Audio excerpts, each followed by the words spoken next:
You're listening to Whoa! Potluck.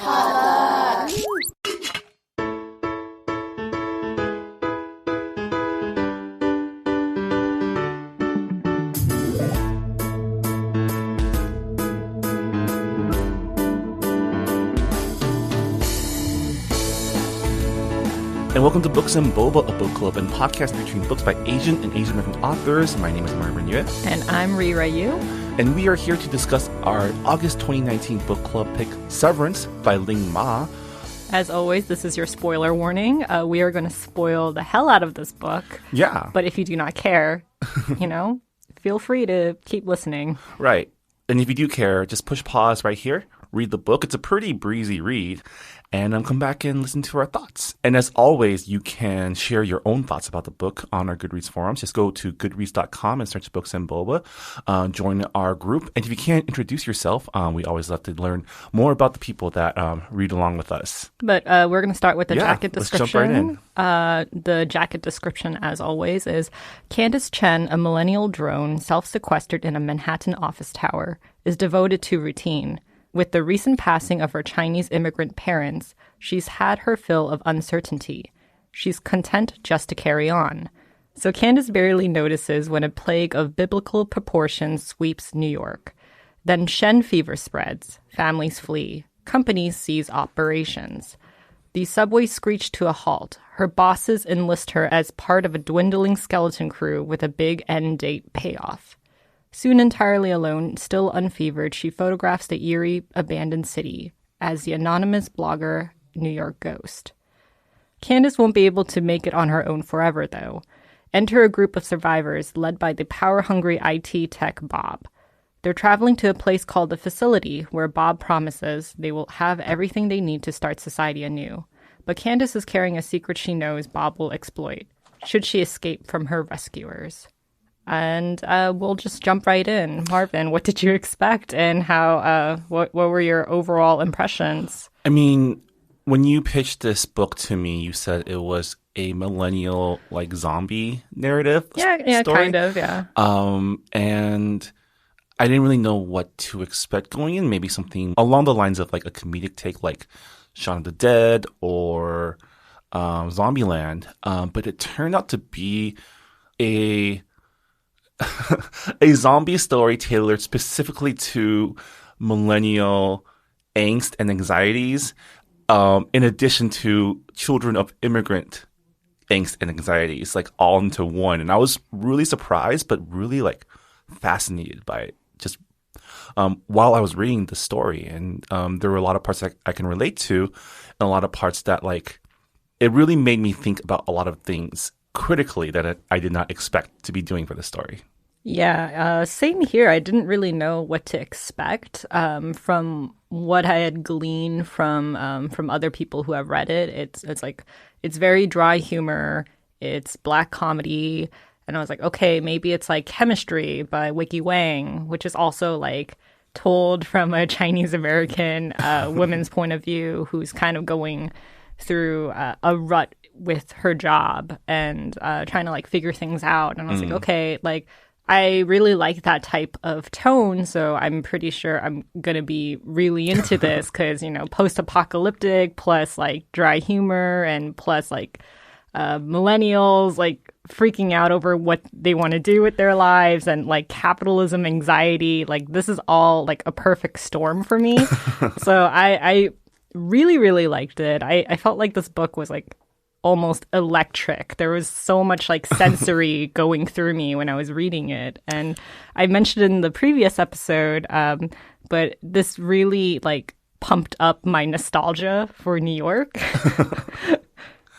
It's interesting because I thought Ling Ma did a really great job taking that framing of the zombie narrative and applying it to the current day, or at least our generation, where you can recognize that the things that the undead are doing in this narrative are things that us as millennials are the most afraid of. Yeah, it's right? what's the difference between us and the fevered? We're doing the same things over and over again. There's a repetition to our day that makes us feel dead inside. So I guess How do you want to tackle? There's so much I want to talk about, but we should endeavor to have a structured conversation. So, I mean, I guess we can start talking about just how this book is set up, right? There's like it's a dual narrative, time shifted, I guess. There's definitely some time jumping. So the book opens up with Candace already in the group of survivors, and then it jumps to her living in New York. She doesn't have a job yet. And she's with her college friends, and you kind of know her background of being an orphan. Right. So one story takes place in 2011, the year that the outbreak happens and society breaks down. And the other story takes place in 2006, which is when she her just and her moved friends, to New York. They just graduated college. It's interesting because that's when I graduated college too. So I was like, okay, these are people my age. And I think something that's interesting about the way the book was written is it's all in past tense, right? Because the first sentence of the story is there were 9 of us, and that would go down, right? So, and like we mentioned, like the book itself, I read it on Kindle, so I didn't have the experience, but the book itself, the physical book itself, is packaged as like a journal, right? Or it's like this strawberry milk colored cover with like a little tear in like in the top part of the book where it looks like newspaper, but I haven't like seen it up close. But it looks like writing. So it's like this perfectly packaged millennial book cover with like something more, I guess, like more depth inside, But we talked about consuming. This book is about consumerism. There's like so much brand dropping in this book, and so much of it is associated with status. Yeah. And it kind of reminded me of Crazy Rich Asians, but it was done well. I mean, there's that, but there's also like, you know, a lot of foodie terms, a lot of just like when you think about millennial New Yorkers, right? A lot of these, I guess so. These things come up. I mean, as someone who did spend their early 20s in New York, tell me about your experience reading. It's funny because you said that you graduated from college in 2006. I left New York City in 2011, which is the year that Candace leaves New York City. So I thought that was like, I don't know, like when I was reading this book, I felt like it was just written for me. Like so many of my anxieties right now as someone who really doesn't know what to do with her life and kind of like is drifting aimlessly while trying to figure out like job situations and stuff. I definitely like related with Candace. I related with Jonathan, her boyfriend, quite a bit. It was a little bit depressing. It was like looking into a mirror and kind of be like, Well, I mean, if you look at Jonathan and Candace, those are two, like, I know 2 of those people. Oh yeah. Like, that's like, you know, that's like our generation. Yeah. You either like, you're either a Candace or you're a Jonathan. You're either an office drone and you're just doing it for money, but you have lost all meaning in your life, or you're like Jonathan. You you think you have meaning, but you refuse to be a cog in the system, but you suffer. But also, I've heard like, so there's that chapter where they've already separated, but they go to get, I think, was it Puerto Rican food or something? They went to go get food during a hurricane, which is such an East Coast thing to do. Like, oh my God. Do you remember hurricane parties? Oh my God. No. Every year in college, there was a hurricane party. There was that one big hurricane that like hit New York City and like almost like 90% of the city was gone because it was predicted to be like a really, really big storm. And I actually got into a fight with Dan. This was like Dan and I were only dating for like a couple months, and at the time of the storm, I was supposed to stay with him in like ABCville because we were supposed to cat sit, but then I was like, I don't know, there's gonna be a really big storm, and like I don't really want to be in the city when this happens. And I didn't really want to stay in my apartment either because our apartment was right by the Hudson River. Yeah. So if the storm came, like our apartment would be hit our neighborhood would be hit pretty hard. And I looked at the flooding zones and I was just like, no, this is not happening. We're like, I'm going to Jersey, I'm going to Princeton with my roommate, and you can come along. And we kind of got into a fight like that. But it just seems like storms really bring in like your priorities in check, you know? I don't know. I mean, as a young person, there's that sense of like any reason for a party, right? And you kind of get that with like, in the story, like, let's have a party since your mom left us a shark fin, right? Yeah. I feel like I went to a lot of parties like that. Yeah, I think it's just like a thing amongst millennial New Yorkers. But going back to like Sorry. Jonathan and Candace, like, Candace is someone like I was almost that. Like when I got out of college, I fell into a job. I worked at like a major Hollywood studio, but I was doing like home entertainment. I was in charge of getting DVDs on the shelves of your Best Buys and your Myers and your Sam's Clubs, and I was in charge of like coordinating manufacturing to transportation to managing inventory, right? And every day, did you think life is meaningless? well, but it was good money. Yeah, of course. And you kind of like say, okay, like I'm not that bad at this. I could see myself taking this as far as I can go, but I was also feeling very like, because it's a very like I don't know if it's a millennial thing, because I don't know if our parents felt this. I'm sure our parents have felt it, and I'm sure kids nowadays feel it. Yeah. It's like this burnout culture of like you always have to constantly be working, and if you're not working, you're deemed like worthless. Yeah, but then you're learning like the nitty gritty of like because this is something that like consumer culture tries to actively cover up, is the amount of labor and work that goes into everything you consume, whether it's food or your DVDs or your Bibles, right? Like even the books that we read come from, you have to source the paper, you have to source the person binding it, you have to like create there's a lot of labor that goes into stuff you buy, but you want to buy it for cheap. So it creates this race to the bottom economy that the world is seeing right now that's being exacerbated by, whatever trade war we're in right now. And it's really interesting that was a big part of this story, is kind of her learning like all the steps of making like Bibles, pretty much. Yeah, well, making the best-selling anything. book of the world. Yeah, because it's not just like with books. Like she can tell with like bags and stuff. Like she's like, okay, like this was made in like China, Bangladesh. Like this is the amount of people who had to work overtime for such little pay to get this little thing for some rich person to buy here.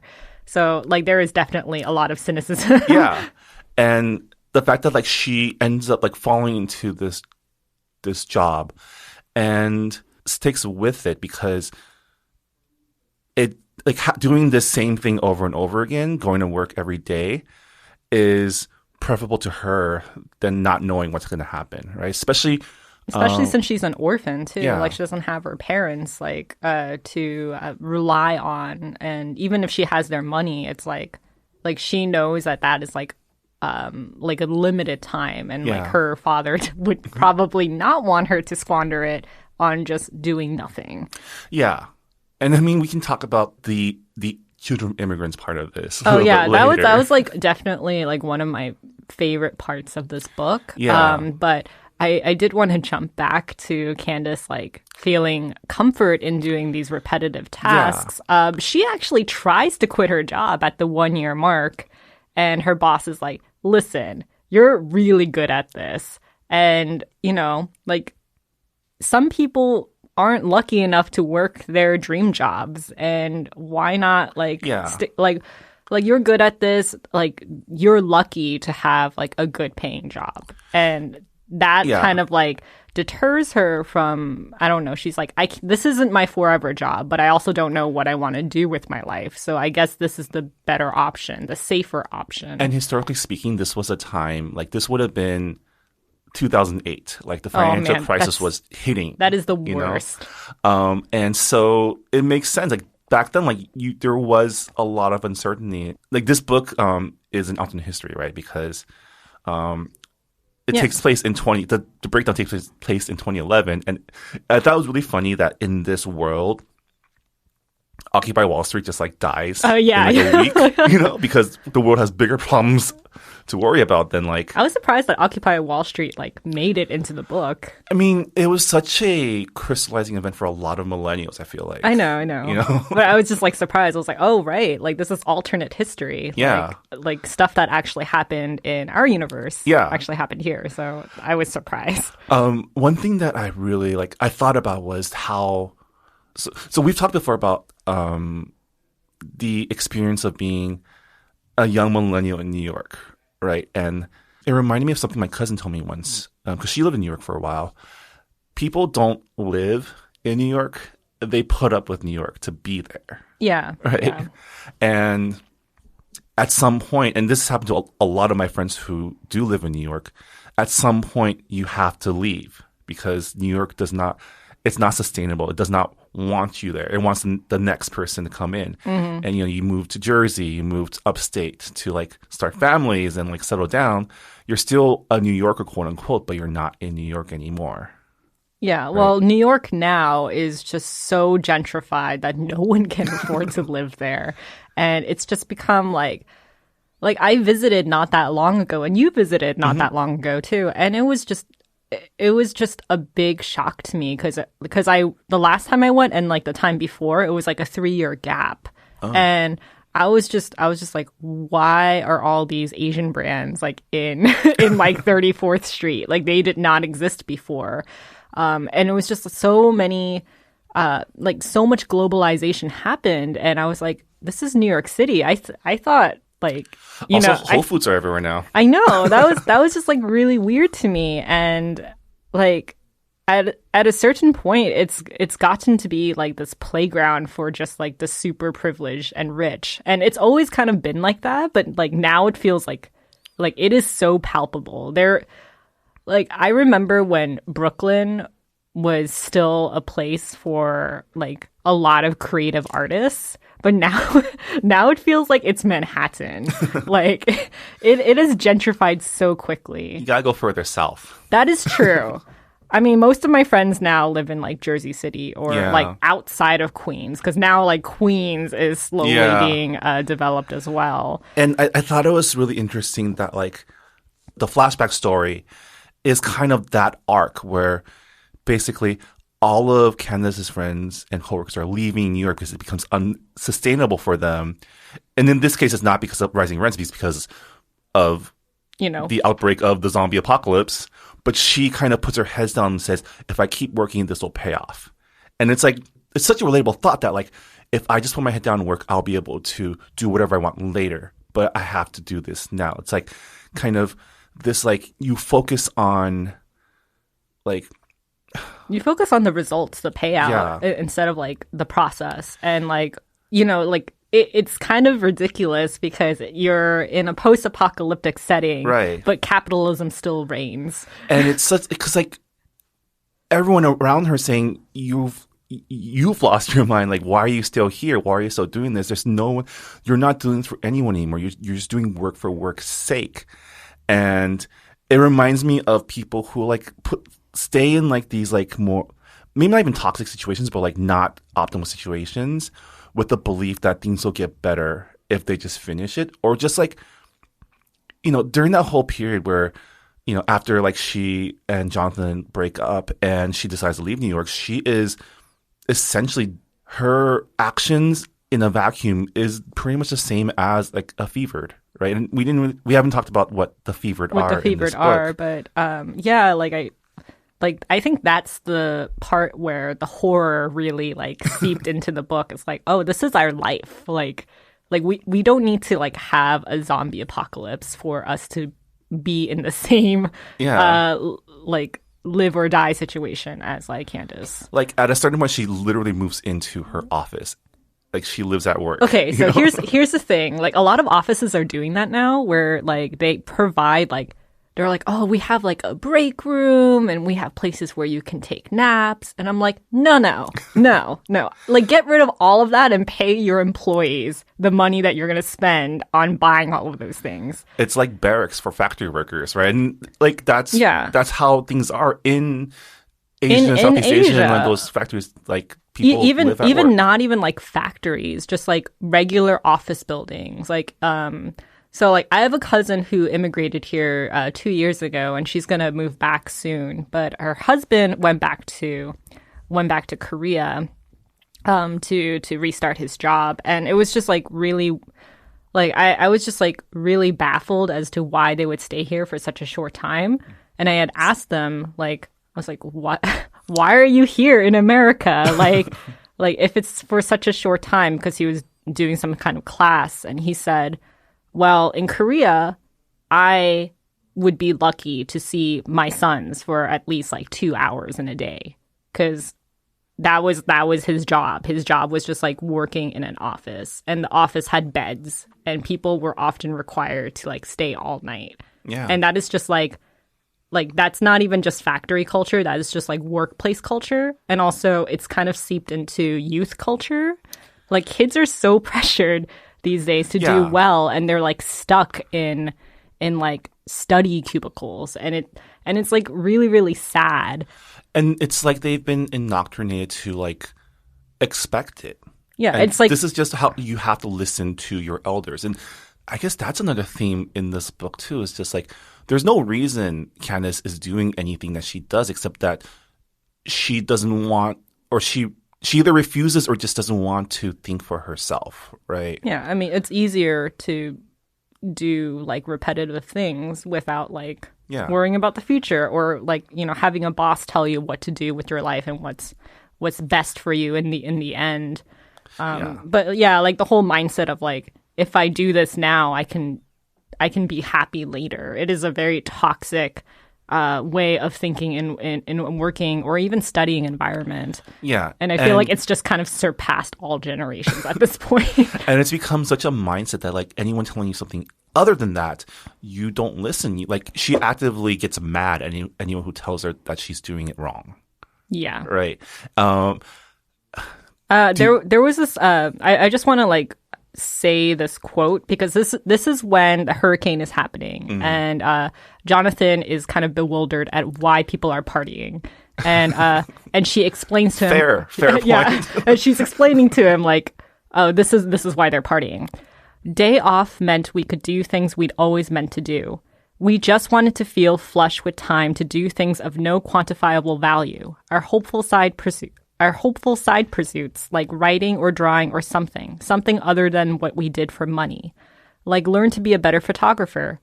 And even if we didn't get around to it on that day, our free day, maybe it was enough just to feel the possibility that we could if we wanted to, which is another way of saying that we wanted to feel young, though many of us were that, if nothing else. Yeah, I remember that line. I felt like it slapped me across the face when I read that. I've kind of had a lot of moments like that reading this book. That was around the same, like, I think it was either right before or right after that. She was kind of explaining that everyone kind of hoped that the hurricane was bad enough that they can take the next day off, but not bad enough that it disrupted their lives, like disaster style, right? And that kind of, that hoping for something to disrupt is so relatable. Yeah. I feel like that was not even just with hurricanes. It was like with rain. It's like, oh, I hope it rains enough today that like the roads are bad enough that I'll be able to work from home or something like that. Do you remember, like, it's like, you know, hoping for a snow day, right? Oh, I have people in the East Coast still who like pray for snow days, and they're like in their 30s because that means that they can work from home. Yeah, I remember when I was in college, we had almost a week off school because of a huge wildfire in San Diego. It was basically my whole entire school was on alert in case the fire jumped on one of the major freeways, because if it jumped that freeway, that means we had to evacuate. And I remember I had a paper due on Thursday. Oh my God. And we got Monday, Tuesday, and Wednesday off. And we were waiting to see if we could take Thursday off, because it was just like, it was raining ash. Like you couldn't go out. The air quality was so bad. So we kind of just stayed in and like ran to the cafeteria to like eat, you know? And then it was like 6 p.m. and they sent out the email, school resumes Thursday. I'm like, damn it. So I had to write my paper in the night. Oh my gosh, Marvin. It's fine. I got an A. I mean, that's like college energy right there. Speaking of, there's so many directions we can go, but I did find it really interesting that the survival group that Candace joins, it felt like everyone there, or at least most of her friends there, had creative degrees. Oh yeah, right? yeah. You have that one girl who is pretty much like the media person in like the newsroom where they like make memes and viral clips, and I'm like, oh my god, I can totally relate as someone who like interned at like these companies that make the young people do the viral and meme stuff. It's like it's agony. And then you have like the other guy who went to art school and then he went into industrial design, designing like tampon boxes. And he's just like, I didn't even make the decisions to create those things. I just created the things that they told me to create. Yeah. And they were tampon boxes. And it's like, this is a really sad ragtag group. It's like they find out that, you know, they worked so hard thinking that it will pay out and then nothing matters. I mean, isn't that the millennial like struggle in like a nutshell? Yeah. Right? We're all fed this dream of like we're gonna be, and like we're fed this by the media too. Like we see the stories that they lionize, like the Mark Zuckerbergs and like the Wonderkins, and we all want to be that. But in truth, we're deciding how to source stuff for a Bible, how to make tampon dispensers. Like you dream of becoming those big shots, and then you end up like, even if you work for like a Facebook now or you work for like a media company, you're not doing the stuff that like you're dreaming of. You're doing like let's analyze what keywords work good, or let's figure out, let's A/B test this creative with this creative. And it's like the very like industrial nature of everything we do, even the glamorous stuff like fashion. Like, what is fashion? What is a bag? It's a bunch of stuff that like you have to build. The value is in the perception of the brand, right? Yeah. But the materials, they're all sourced from like, you know, Bangladesh, China, Taiwan. Like, I found it really funny when like New York Fashion Week happened in the book, where it's like, you know, the Shen fever is in full swing now, and all of the fashion items that are on the runway like are apocalypse chic. Yeah, apocalypse chic, and like scrubs, and I'm like, this is hilarious. And there were just like moments like that in this book that just like it was really depressing because I'm like, oh man, this is my life right now, but also like really really funny because it would just like. It would just kind of hit you when you were not expecting it. Well, we've gone for a while without talking about the Shen fever. Yeah, we talked about particular. manufacturing. So let's go to where the Bibles are being manufactured and where this disease got manufactured. Yeah. I mean, let's start with the disease itself. Okay. Which is, it's a fungal infection that like what it does to people is it kind of just takes away their free will pretty much. And basically what's left is a body with like its learned habits that it just loops constantly, right? Whether it's like preparing dinners or like laughing at like shitty sitcoms. And I thought what was really interesting was the zombies, like they never used the word zombies, they used the word fevered. Right? These fevered are not aggressive, right? They're no danger to anybody. But the survivor group still kills all of them. Yeah, well, they kill them because they think it's more merciful than letting them live in this loop forever. Yeah, and not they, but Bob. But kills Bob, them. yeah, that's yeah. Well, I feel like Bob indoctrinated like two of the people in their group, like Alan and. Well, those are his bros, right? Those are his bro followers, his tech bros. But I thought it was interesting that the fever came from like the Shenzhou region. Shenzhen, yeah. Yeah, Shenzhen, yeah. Yeah, and because that's like a really big like manufacturing city, right? That's where a lot of factories are there. There's a lot more manufacturing hubs popping up in China, but that was like the original. And it's so okay. So in the book, they mentioned that they theorized that the fungus grew out of terrible working conditions in the factories, right? Unventilated rooms, mold that they probably didn't take care of that like mutated and grew and became this epidemic. And like you said, it all wraps back to consumerism, right? And we see this through Candace's interactions with her clients when she's trying to explain, like, the factory's closed, like, it's going to cost more. And then the client's like, no, we don't want to pay more. Yeah. Right. Capitalist markets, like first world countries, consumer-based countries, taking advantage of low-wage work to create their goods and like forcing these emerging economies to lower their costs and to like in order to get business causes this epidemic and then comes back and infects the world. Yeah, right. Yeah. I like how Ling Ma like emphasized that China is making these goods now, but like there will be another country that replaces China with cheaper labor and cheaper ways of like getting goods to the West, and it's an endless cycle. But like Shen fever, that I have watched a lot of zombie movies before. I've read my fair share of post-apocalyptic books, but this was kind of like a different type of infection I've never really come across in this genre. Yeah. And I thought it was done really, really well. It, like, you feel, I don't know, it's like, it's unnerving. Like, yeah. Like, I picture, like, being in, like, an emptied out metropolis, a place where it's teeming with people all the time, knowing where they want to go, always hustling. It's like dead quiet and there's vegetation everywhere. And then you see someone at a Juicy Couture like folding clothes like repeatedly, and then you look to the side and like half of their jaw is missing. And it's like that is cinematic and that is like frightening. And there's like a sense of eeriness to the disease that I haven't really seen in other like post-apocalyptic infection disease. Right. And we're talking about like how we were talking about how the story itself is like a parallel to how New York's becoming gentrified and people are getting priced out, and the fact that the New York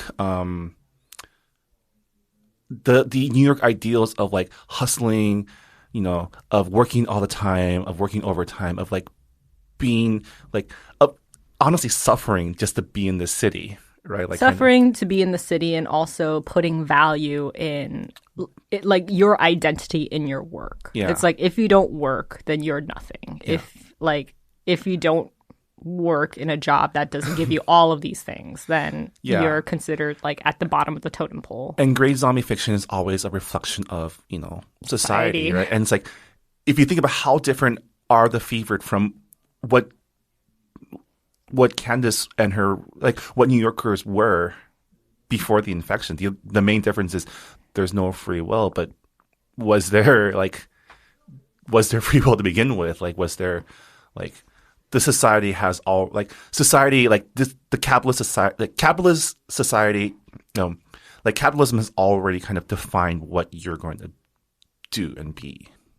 Yeah. Right. Yeah. And we've seen like works that are inspired by the fears of New Yorkers in like literature and in television. Like you have like the AIDS crisis and like it well throughout the country, but like in New York specifically, we've seen works that take inspiration from that, and the fear of like getting infected and fear of prejudice and violence. Like we've seen that in so many other works. Yeah. So it was really interesting to see something that was like such like a modern take on our struggles. Yeah. And it seemed like nostalgia was a big factor in the a big factor in the disease is memories. Living in the past. Yeah. Yeah.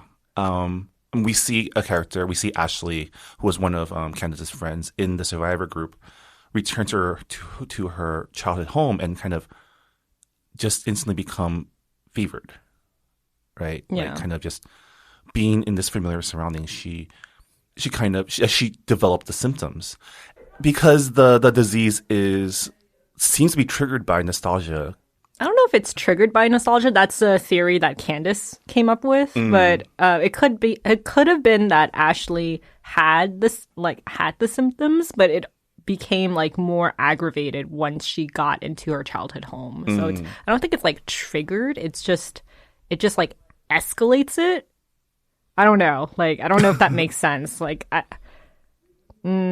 but it was like an interesting way to tie into the themes of the book on like how memories beget memories and it kind of like put like a contrast to Candace's background because Candace doesn't have a home that she can go back to. Yeah. Yeah. Yeah, and I guess I can see that. That's another possibility because you do see Bob also start to develop symptoms when he returns to the mall that he grew up in. Yeah. I have a quote, and this is what Candace says about like the fevered versus the survivors. Memories beget memories. Shen fever being a disease of remembering, the fevered are trapped indefinitely in their memories. But what is the difference between the fevered and us? Because I remember too, I remember perfectly. My memories replay unprompted on repeat. And our days, like theirs, continue in an infinite loop. Yeah. We didn't really talk about Candace's relationship with the manufacturers in China. Like, I thought it was really interesting that she's a Chinese American going back to China to oversee like Chinese laborers make this Bible for her job, and there's just like this disconnect, and I just thought that was like really well done. I mean, that part reminded me a lot of just like this is a thing that happens. Like a lot of my friends and a lot of like people that I know actually do this. Like they're the liaison between like a major company here and their factories over there. They're contractors. And it was really funny seeing the description of like a Chinese factory visit trip because I've been to those hotels. I've eaten at those buffets. Oh, really? I've done those things. And it's like, it is a thing. Like there's a whole hospitality industry in Shenzhen, in these major manufacturing hubs that cater to foreign business people coming in. Like you go to, like, say, like the Hyatt or the Radisson or like, what's the big one?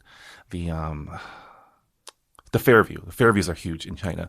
And they have like these big breakfast buffets and it's split down the middle. This side is all the Western stuff. So you get your omelet bars, you get your cereals, you get your eggs and bacon. And the other side, you have the Asian stuff, the Chinese stuff. You have your baos, you have your like crullers, you have your congee. And it's always like, I always thought it was really funny seeing who gets what because you have a couple like adventurers, white dudes who adventure out to the Asian side, but most of them are just eating their like eggs and bacon, right? And just the factory visit and then the pomp and circumstance and like how I thought it was super interesting how Candace didn't have because this was her first trip, the one that she describes in the book, and she at that time she didn't have the understanding of like the dance that you do with customers, especially between Chinese and foreign business partners. But the fact that once they find out that she is of Chinese descent, right, she is Huaqiao, as we say, they start like kind of trying to bring her into like the inside, like kind of. There's some mad shade thrown at her, like well, I mean, they start like kind of playing by different rules then, because now they know that you're Huaqiao, because they know that you're of Chinese descent, they start to pull the face and they start to pull like a lot of the more like guanxi type of relationships that Chinese have with each other. But then they also they throw a shade because they mention, oh, do you celebrate Chinese New Year? And she says, yeah, I eat mooncakes, which is the wrong holiday that she's explaining because you eat mooncakes during Mid-Autumn, not during Chinese New Year. Well, when I said shade, it was more of like, hey, like, what are you doing working for a company that exploits Chinese workers? Like, it's like, you know how terrible this industry is, and like, you're still choosing to do this job. It was just kind of like, there was just like a little bit of resentment there, which is like fair. But I just thought that I was like, I don't know. It's like a type of guilt tripping that only Asian Americans going back to Asia for like, in a position like that will ever feel. Yeah. Did they do that?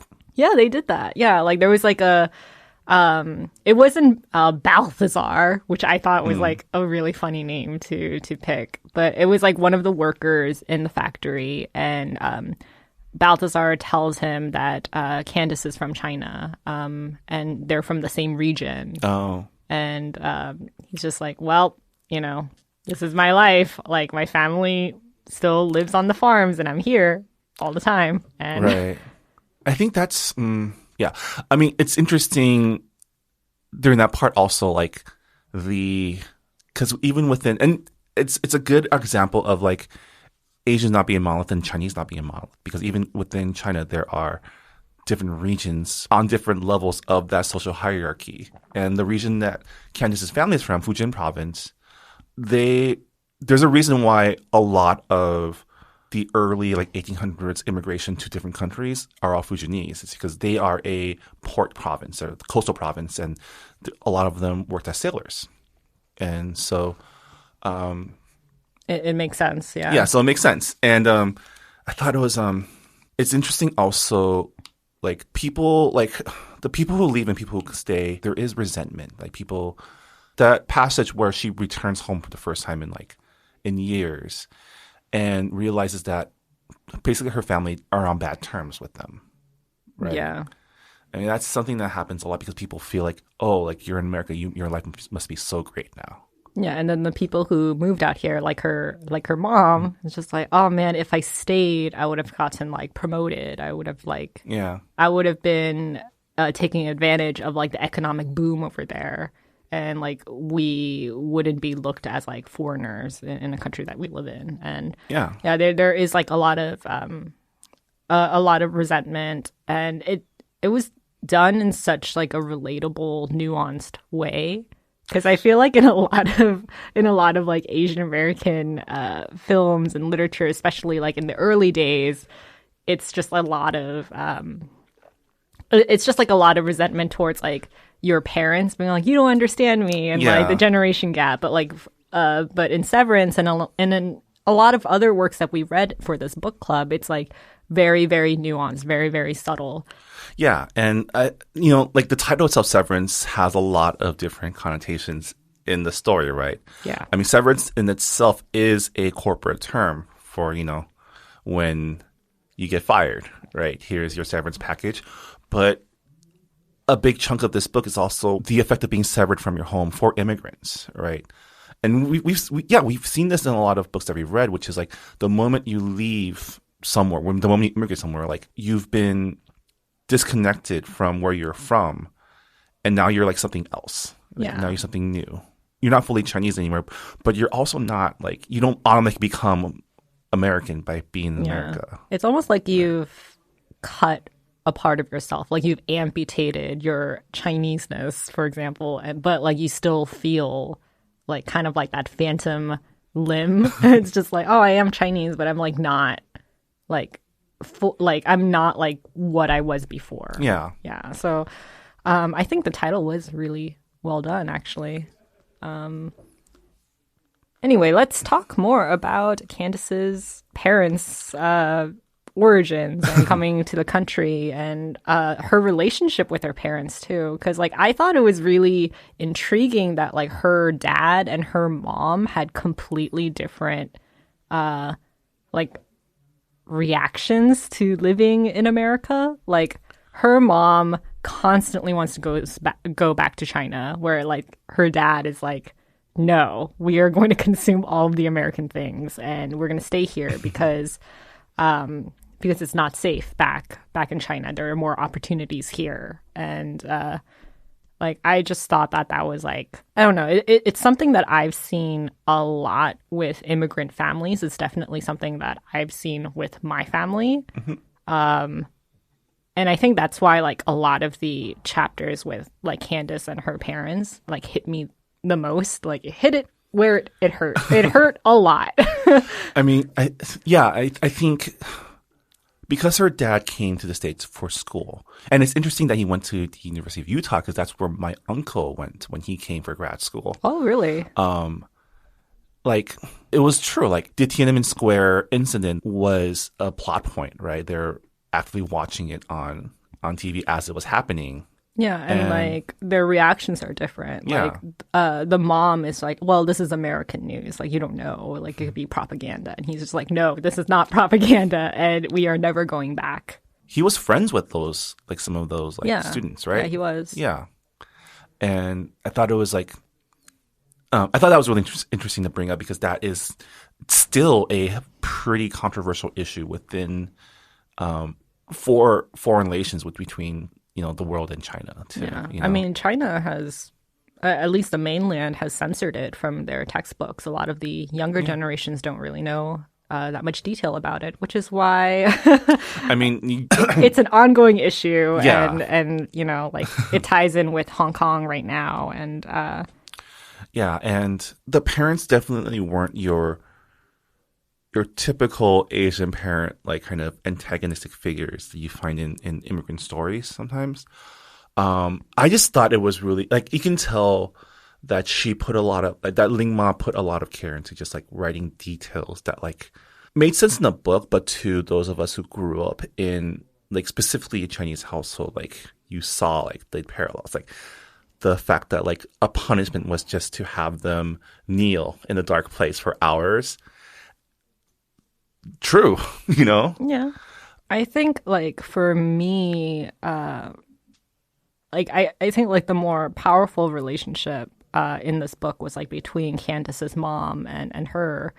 It's like a very, very complicated relationship where when they were living together in China, like they were completely different people. And once Candace was separated from her mom and she's being raised with her grandparents, like it's a style of parenting that is probably not the best, which is like for spoiling your kid but also like ignoring them at the same time. Yeah. And then like when she comes to America and sees like her mom again after the separation, they're again totally different people. They've gone through some things, and there's really not a way for them to go back to the way they were before, which is like a mom who is very like, allows her kid to make decisions, make mistakes, but also like provide comfort. And like Candace as a child who was like very trusting and obedient. It's like that relationship doesn't exist anymore. And I think that is something, and like also like Candace mentions that like when her mom was at her, like in her last days, like suffering from Alzheimer's or dementia. I'm not really sure. Remember early onset Alzheimer's. Yeah, yeah, and like her mom just kind of like reminiscing on these stories. A lot of them are stories that her mom didn't actually go through. It's like stories that her like her memories are bleeding into her dad's memories and stuff like that. But her mom's like recounting all these stories, and Candace is just like, I really just want to go through all of the transgressions that have happened between us. But, last days are meant for relief and not for like blaming. Yeah. And like, I thought that was really powerful because especially for like immigrant parents, like you're trying to raise your kid in like an environment that is completely foreign to you. And for a lot of kids who like, I guess they're called satellite kids who are raised abroad and then they come to the States after their parents have enough money to raise them. I think that's the term. I'm not sure. I'm not 100% sure. I I know the opposite is parachute kids. Oh yeah. But like, I think that was a term that we read in The Leavers by Lisa Ko. But yeah, I just feel like that is something that happens a lot in those situations where like you kind of don't know what to do with your child / parent, and like, and you're still trying to figure out your own identities in this strange country. And then there is like a lot of resentment and a lot of pressure for the kid to succeed and to make use of themselves in this country. And it's also a very, like, I don't know if it's unique to immigrant kids, but the idea that like we don't truly understand our parents until we become adults ourselves and like kind of see how hard it is to be an adult in this world. And you start to realize how hard it must have been for them not knowing as much as you do, like not growing up in this environment, like kind of, you know, those of us who are immigrants from like non-European countries, like we grew up always being other. They had to go from being a majority to a minority, and that must have been hard too. Yeah. You know? Yeah. I know with like, with my parents, it's kind of similar because like, you know, my dad was white collar, and that's why we immigrated here for his job. Mm-hmm. And like my mom, if I think about it now, it's like crazy because she was only 30 when she came to this country, and she already had 2 kids. Yeah. And she had a life. Yeah. She had a life. And the thing is, like, after she became a mom, like her career was obviously like put on hold because you're taking care of a 3-year-old and like a baby. And I'm revealing a lot of like family drama right now, but I guess I just like want to say that it really did hit me because like I do have that relationship with my mom where like she is a little bit resentful because like if she had stayed in Korea, like she could have had like she may have had a prosperous career. My mom majored in classical singing, but when she had me, like her voice got damaged. So she could have made like an easier career transition into music, but we came to America, so that was put on hold.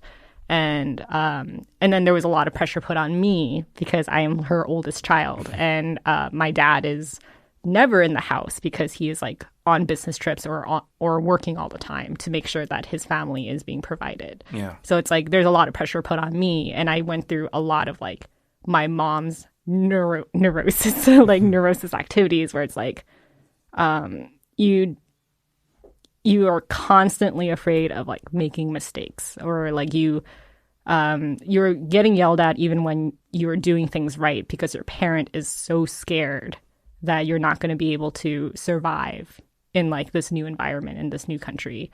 And it's like my mom and I have had that talk where I was just like, you have done some shit to me.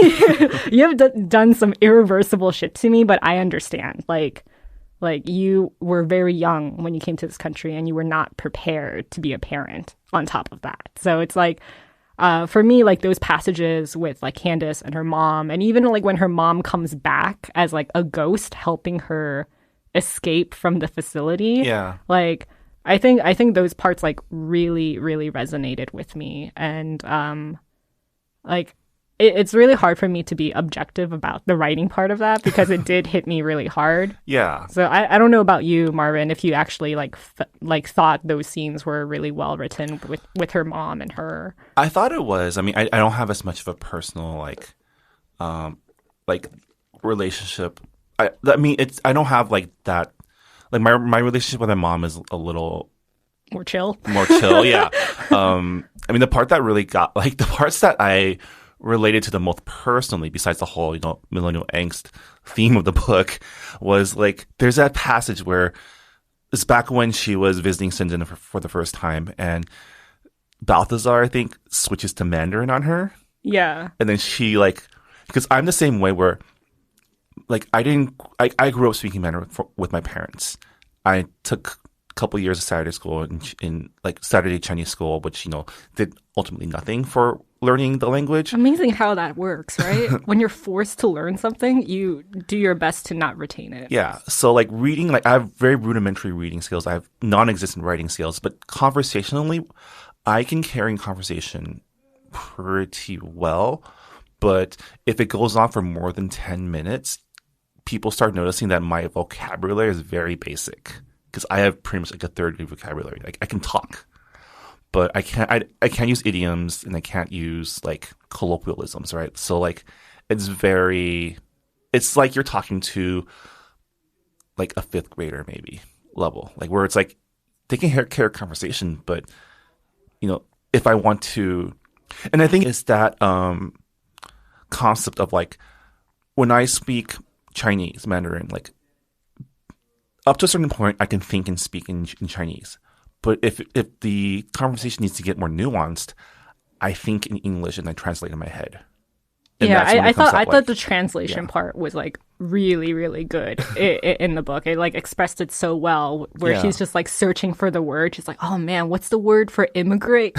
Immigrate in Mandarin? Like, I don't know. So she just like improvises and says, oh, I moved to America. And it's like, I totally relate to that too, because my Korean is like not great, but like that moment of just like, oh, I don't have that right words. I'm just gonna like use something that like I have that is somewhat close to what I want to say. Yeah. And her just like lying about her dad being like a brain surgeon. Yeah. I was just like, oh my God, it's like situational comedy. It's gold. I guess let's wrap up our conversation by talking about, I guess, the stakes of the story, which is Bob and the facility and the escape. We find out that Candace is pregnant. Yeah. And I don't know about you, but I knew that she was probably pregnant. I mean, they kind of telegraphed that. Yeah. And then it's a post-apocalyptic book with a female protagonist. The twist is probably the fact that she is pregnant. Yeah. That was just like my gut feeling, and I felt so like validated when I got to that twist. I was like, yes, I was right. Yes. But the entire time when she was with the group of survivors, I don't know. There was like so much tension. There's a lot of tension, especially like the moment you realize that Bob is using like religion to like kind of. Why is it control. Always the crazy white dude who is like into Christianity, like at the end of the world? Like they're always the villain. Well, it's also interesting that like religion is used multiple ways, because it's also used as a way, like kind of like as intended of a way to build community and like create a safe space for people. Because like Candace's mom finds religion not because she's religious, but because she finds a place where she can feel part of something. It's where all the other Asians are. So you go, like, this is just like a common thing amongst like all Asian immigrant families. There is a church for everyone. And it's fascinating that we kind of see this as, like, I mean, the way I read it is like religion being used by the colonized and the colonizer. Yeah. Right? When then Bob is like using religion to assert control. Sure, you build like a community, you build like you give people stakes to kind of care about each other, but ultimately it's a means for him to accomplish his agenda. Yeah, right? Like his plan was like very, very flimsy when he was like, oh, the facility. I thought it was going to be like a bunker or something, but it was just a mall. And I'm like, you can't have a zombie narrative without a mall. You killed people? You like traveled miles and miles across states for a mall? Like, there are malls in other states. I didn't really see. Right. Like, I did not understand. Like, and you picked Chicago, like the place where like there's like brutally cold winters. That was when I was just like, oh, this guy, like, he's one of those guys who like talk big but have like nothing to I mean, that's kind of the character, right? Like, Bob reminded me of those people who like argue a lot online and tries to like tell people how to live their lives. Right? Like he's like every person who has shared one of those articles like why millennials suck. Yeah. Like, that's Bob. You know? He's definitely the type of guy where he would comment saying like, well, actually, like I like lost my shit. I'm cursing so much in this episode. I lost my shit when he locked up Candace in like the skincare shop and tries to justify it's like, oh, it's for your own good. And I'm just like, why is like I hate the fact that he is using her pregnancy like as his own agenda, as if like it's his baby. And it's like, it's not. It's her body. It's her baby. You should not be able to make these decisions. You have no jurisdiction. Yeah. And I hate the fact that like he's taking advantage of like her health to like be like, oh, you're not going to escape because you're pregnant. Like, what are you going to do? Like, I hate that like level of like scheming.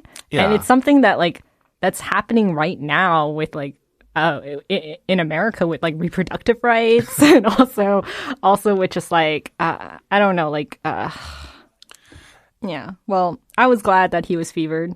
I kind of guessed that he would get fevered because of Ashley when she got fevered in her home. Well, yeah, because there was that scene where Candace was, she's trying to gain his trust, right? That's when he moves her to a Sephora, upgrade from like the what was the other place she was at?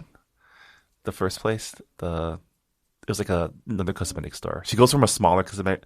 Oh yeah. She went from like it wasn't Clinique, but it was like a small skincare shop. Yeah, and then got upgraded to a Sephora with like IKEA furniture being like sent over. It is 2011, so there isn't like face shops in like the Korean places yet. I feel like the whole time when her mom, like when she mentions like the skincare routine, like her mom being like, oh, the 3-step Clinique routine. And I'm like, 3 steps? Okay, we are now at like 13 steps in the Korean skincare routine. And then by like 2011, it's like the 10 steps. So it's just like, lady, you're behind. I mean, they were in they were in Utah. I can Well, I mean, yeah.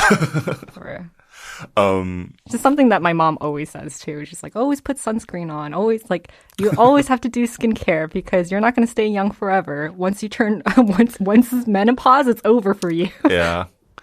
Bob sucks, I guess, is the point of this whole segment. He like, I don't know, like him using religion, him like not having a plan, him using Candace's pregnancies for his own agenda. It was just like. Yeah, and him just not taking responsibility for anything. Like, he literally drove Evan to suicide, like, allegedly, right? Allegedly. And he, you can tell from the text that, like, he doesn't have any idea what he's doing. He just knows he needs to be in control. He wants to do what he does. Because, like, there's no... Like, if he was truly someone who was thinking about the group, there's no way he would have led them to a mall in Chicago. No. No, and, like, his grand plan is just like, oh, look at the stuff. Look at all the stuff. Like, just take everything and, just hoard it. And maybe we'll survive this winter. And it's like... Yeah, I mean, if the plan was to, like, go to a colder climate because that's where the fungus isn't as, rampant...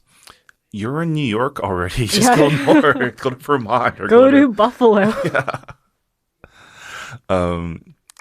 So let's talk about the ending. The ending. Where she finally escapes by, like, kind of taking advantage of Bob's fevered state and, like, kind of beating the crap out of him. Oh, man. I felt so good. Felt so good reading that. I'm like, yes. Because like, when she gets angry. Like, when she figures out that he's fevered, she's like, oh...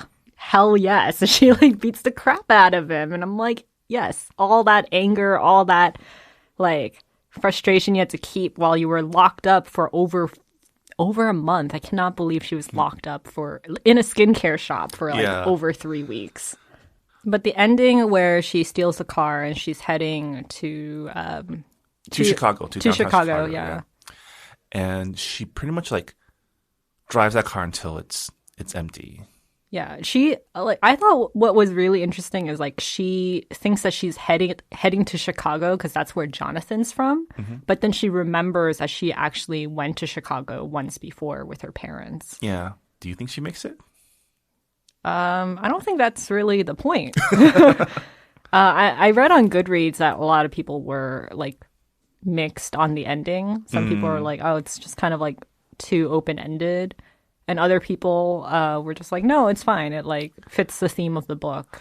I think it's, again, going back to how this whole book is like an allegory for millennial young adulthood, right? And I mean, if you look at the story in context, it's pretty much someone who is chewed up and spit out by the city of New York and ends by starting anew somewhere else, like Chicago. Because, like, you know, that's how a lot of my friends from like who lived in New York for a while, that's kind of how their lives ended up. Is they worked there until they couldn't work there anymore, and then they go come home to LA, move to Seattle, move to Chicago, move somewhere else where they begin the next phase of their lives.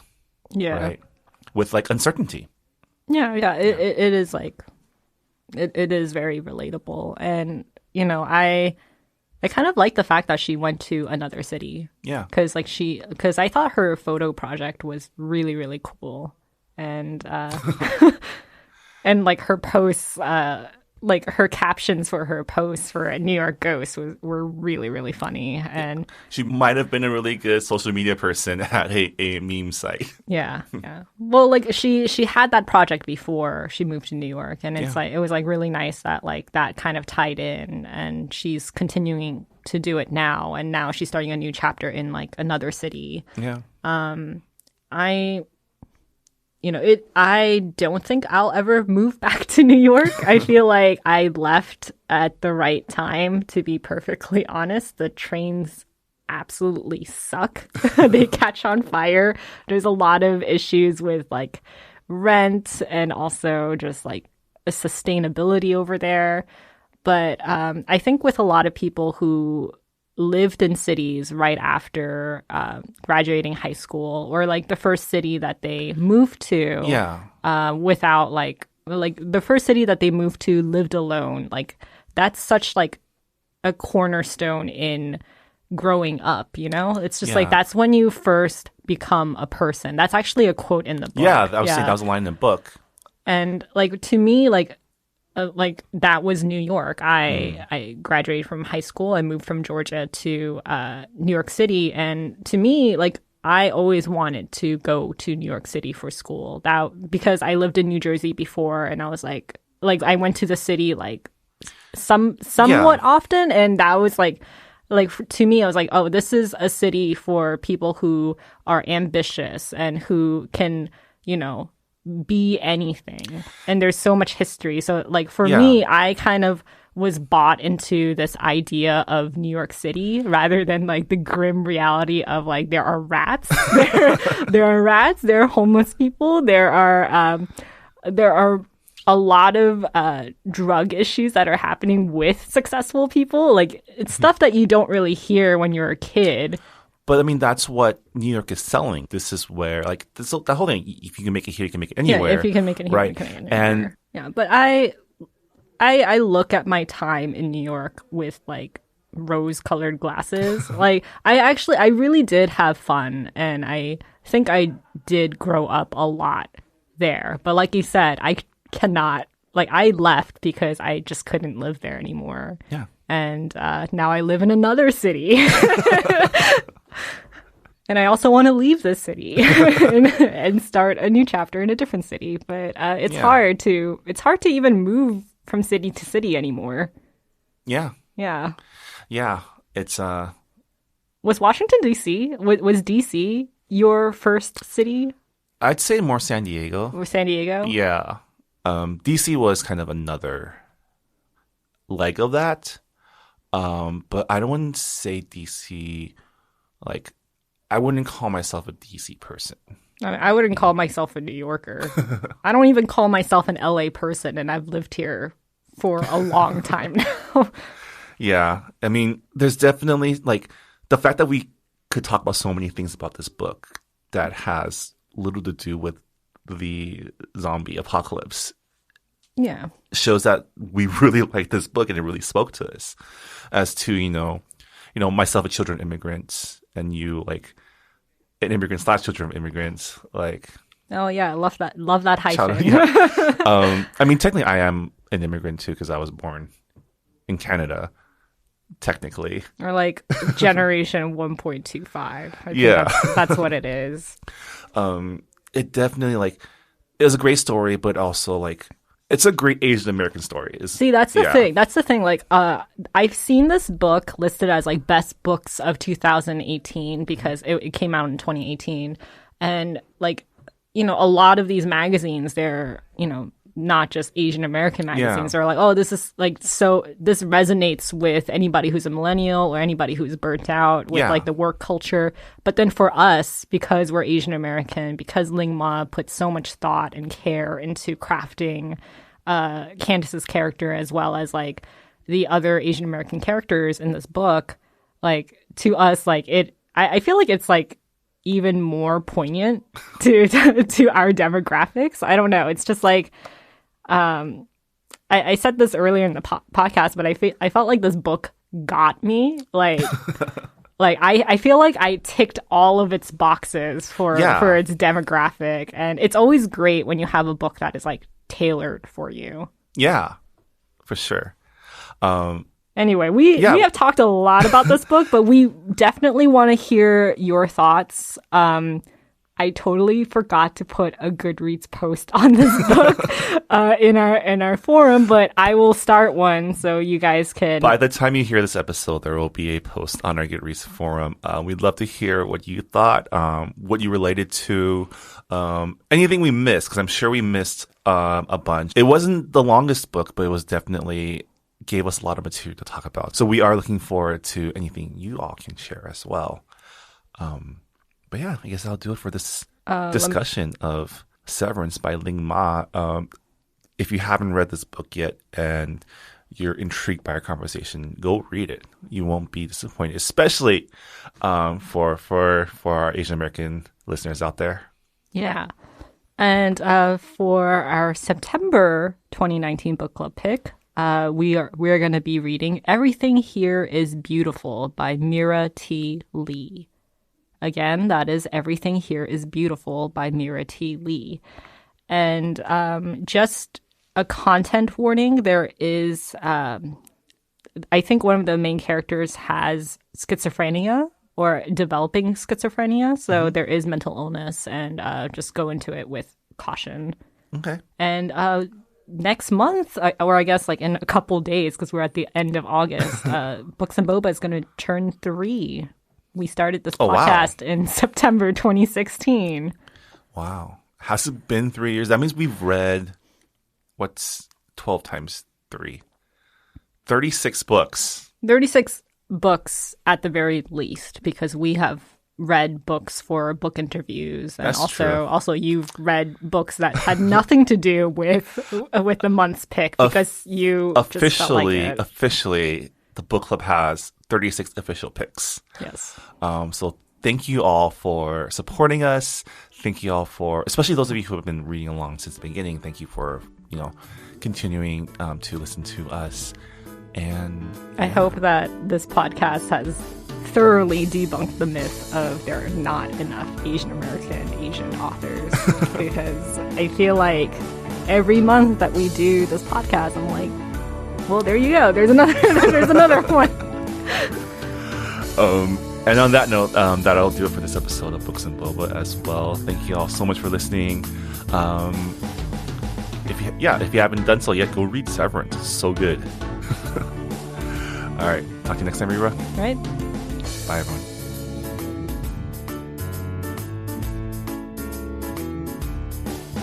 Thanks for listening to Books and Boba. This episode was hosted by Marvin Yue and Rira Yu and produced and edited by Marvin Yue. This podcast was recorded at the Potluck Podcast Studios located within the Visual Communications offices in downtown Los Angeles. You can learn more about visual communications and their programs such as the Los Angeles Asian Pacific Film Festival by going to their website at vcmedia.org. Thanks also to the Potluck Podcast Collective, a collective of Asian American hosted podcasts that Books and Boba is a proud member of. You can learn more about our fellow Potluck podcasts by checking out the website podcastpotluck.com.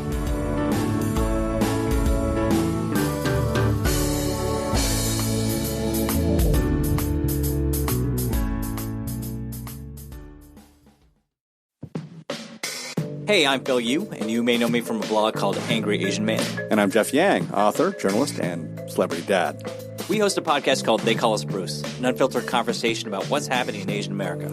Each week or so, we host a discussion about some of the most vital and interesting topics in our pop culture and our community, bringing in guests who are shaping and informing this thing called Asian America from Hollywood to D.C. and beyond. We got media, entertainment, food, family, politics, representation. The good, the bad, the WTF of it all. So check us out wherever you get your podcasts or at theycallusbruce.com. Peace. Peace.